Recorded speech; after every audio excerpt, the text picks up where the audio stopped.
Mister Chinnici, passaggio del turno sudato, sofferto, possiamo dire meritato nei 180 minuti. Sì, meritato sicuramente. Oggi abbiamo dato grande prova, grande forza sotto tutti i punti di vista. Vincere una partita contro un avversario che comunque dirà la sua in questo campionato, in queste condizioni, in inferiorità numerica per più di 50 minuti, c'è da fare un plauso a questi ragazzi che hanno dato il massimo.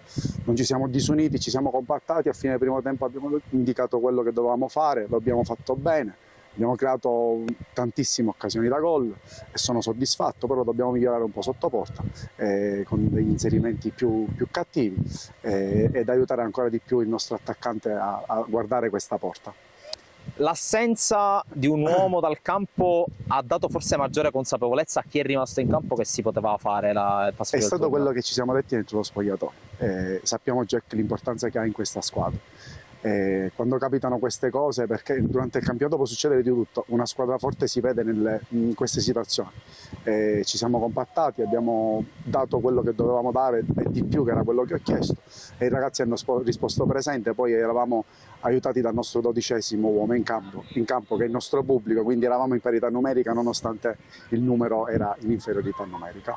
Adesso inizia il campionato, non c'è tempo per riflettere sulla Coppa eccetera eccetera, l'obiettivo è ben chiaro. L'obiettivo è guardare partita dopo partita. Adesso ci prepariamo a questa trasferta, sappiamo che affrontiamo un avversario che in casa venderà cara la pelle, quindi andremo là a dire la nostra e a giocarci la nostra partita.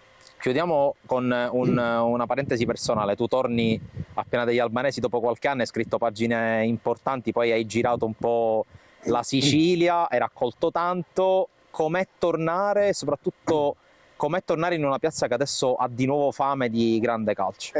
Abbiamo entrambi la stessa voglia, quindi sia la squadra che io ho voglia di fare bene, quindi abbiamo un gruppo che comunque è forte, una società solida, un direttore che ci ha messo a disposizione dei ragazzi splendidi, perché oggi una squadra forte può vincere, però oggi si è visto il carattere e l'uomo di questi giocatori. Noi abbiamo scelto quelli, oggi si è visto in campo, perché queste partite si vincono anche grazie all'uomo e oggi l'abbiamo visto. Essendo il San Giorgio Piana può festeggiare il passaggio del turno in Coppa, gran parte del merito va a Spina, gol quasi inaspettato, perché tu che sei un'ala sgusciante e rapida a fare gol di testa sul calcio d'angolo, raccontaci un po'. Innanzitutto non è stato soltanto grazie a me, ma anche la squadra.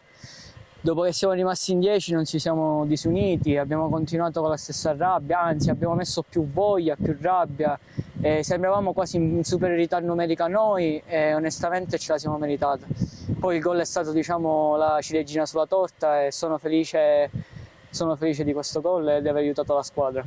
Tra l'altro sei uscito per crampi un minuto dopo il gol, segno comunque che hai dato tutto anche oggi. Sì, già dovevo uscire diversi minuti prima, però il mister forse se lo sentiva, infatti anche prima mi ha chiamato perché stavo rimanendo fuori l'area, poi sono entrato, è arrivata la palla e l'ho impattata, è stata una gioia indescrivibile.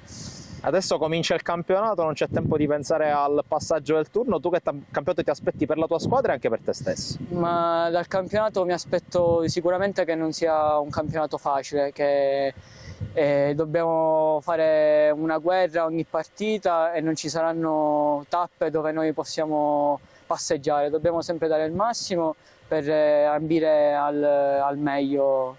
Non diciamo la parola, però andiamo al meglio.